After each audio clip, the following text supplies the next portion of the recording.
Hello, everybody. This is a YouTube Live with Karen. So I decided that I would start doing some YouTube Lives because I figured that people might like them and find them helpful. So I'll just explain who I am. I'm a baby sleep consultant, a baby whisperer.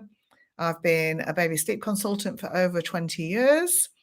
I've been a midwife of 34 years, trained in the UK, and I've been a health visitor of over, must be 20 years now. And I used to live in Australia, so I was in Australia for over 21 years. And I've just come back to live in England. And we've got summer at the moment, which is rather fabulous. Australia has winter. So I'm going to be answering some questions about baby and toddler sleep on these lives. So if anybody wants to send anything through to me, you're more than welcome. For those of you that don't know as well, I also have an online program, everything to do with sleep from newborn right up to 5 years of age. I also write books, and I've written 9 parenting books now, everything from newborn books, strong-willed child, nutrition books with recipes in, potty training, you name it, I've written about it. I just finished writing the book about reflux and foodology at the moment. That's going to get published very soon. And I have a Patreon. So Patreon is for creators, and I'm a social media creator.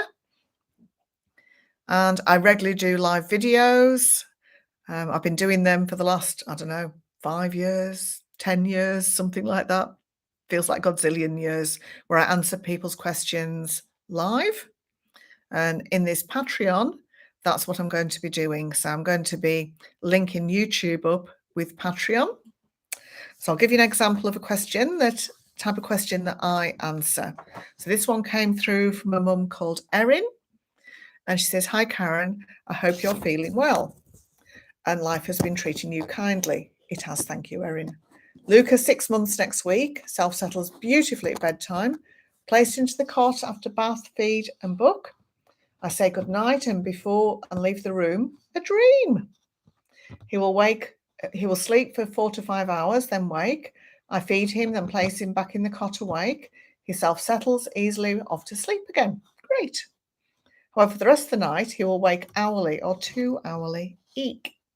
Then we end up starting the day around 5:45 to 6.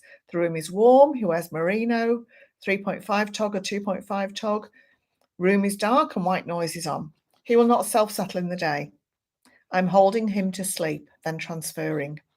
He wakes after each sleep cycle, and I end up picking him up to resettle so that he can get the right amount of sleep during the day.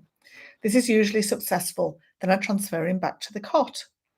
Luke has just started solids and is now having 3 meals a day and receives a top-up bottle after breastfeed at bedtime.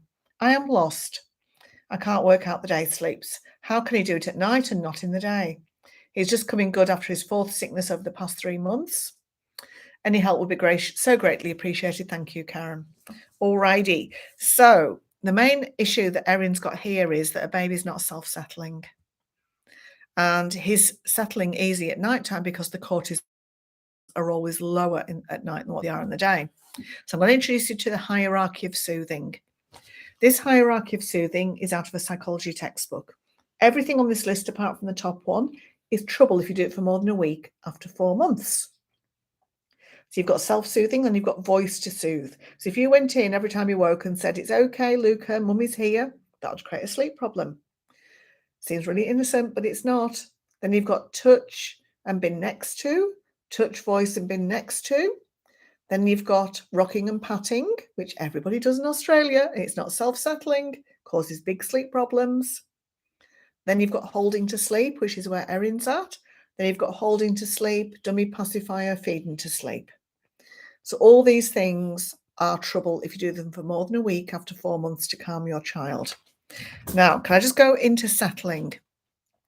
So as a parent, I'm going to bust a myth now. Every parent thinks their job is to calm their child. Do you know it's not? Your child's job is to calm themselves. Your job is to hold space.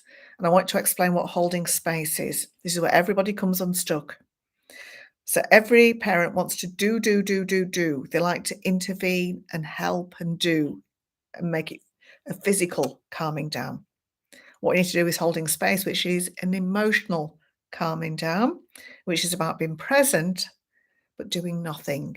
It's like you're in meditation zone, and it is about being there but not stopping, not helping, not doing. It's being. There's a very interesting book called The Whole Brain Child. The follow-up to that book is called The Power of Showing Up, and it talks about this stuff about holding space and being and not doing. So when we truly are present, we are there supporting them in an emotional sense as well as a physical sense, because our physical sense, physical self has shown up, but we're not intervening, we're not doing, we're being. And I want you to use left brain and not right brain.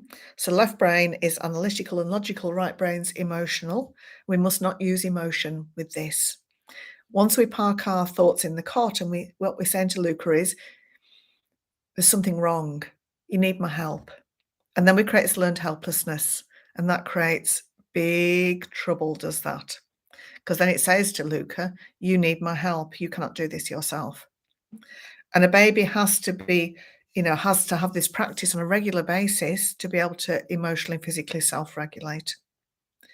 And it is something that you practice again and again and again. And this is how we teach babies to have good quality sleep and to eventually sleep through the night. Sleep is one of the pillars of health for everybody. And you need 7 hours of continuous sleep to not end up with an autoimmune disease. And as somebody who has several autoimmune diseases, I know this to be fact and to be true. That if we continuously have broken sleep for months, years, it does harm to our bodies. It only took me 7 months of broken sleep for 3 hours of broken sleep every night to end up with lupus. So sleep is essential. It is so, so important. Okay. Telling me to abide by community guidelines here. I don't want to know what all that was about. Cancel, whatever it is. Alrighty, so that explains about holding space. And then I want you to, settle him and resettle using magic presence. So when he wakes in the night, I want you to wait for 3 minutes of constant crying. Then you go in, sit by the cot, hand on the mattress, hold space, pretend to be asleep, but you're not touching him, you're not intervening. You can do a short cuddle, but it's only 15, 20 seconds. It's just enough to take the edge off. You're not there to stop it. Want to be careful about how many cuddles you do down the track, like two, 3, and 4, and so on. But night 1, that's fine. I want you to think and seriously consider about taking those feeds away. And when we take the feeds away, it makes them more hungry in the day. And a 6-month-old baby nutritionally does not need a night feed. And because his mum is so desperate and so tired, that's the way that I'd be going. And that's the way that I'd go, Erin, if I came to help you in person. And what will happen is night 1's hard, night 2's the same, night 3 and 4 gets worse before it gets better. Week to 10 days should be sorted. So it always has that resistance to change. So you can do this, Erin, and I want you to be really brave, okay? You're not going to harm your child. And on night 1, the crying that's going to come out is the repressed emotion that should have been coming out all this time. So a lot of the time, I know parents are managing sleep because they've got other children. And then they fall into this little trap where Erin's fallen into now. So I hope that's helped everybody.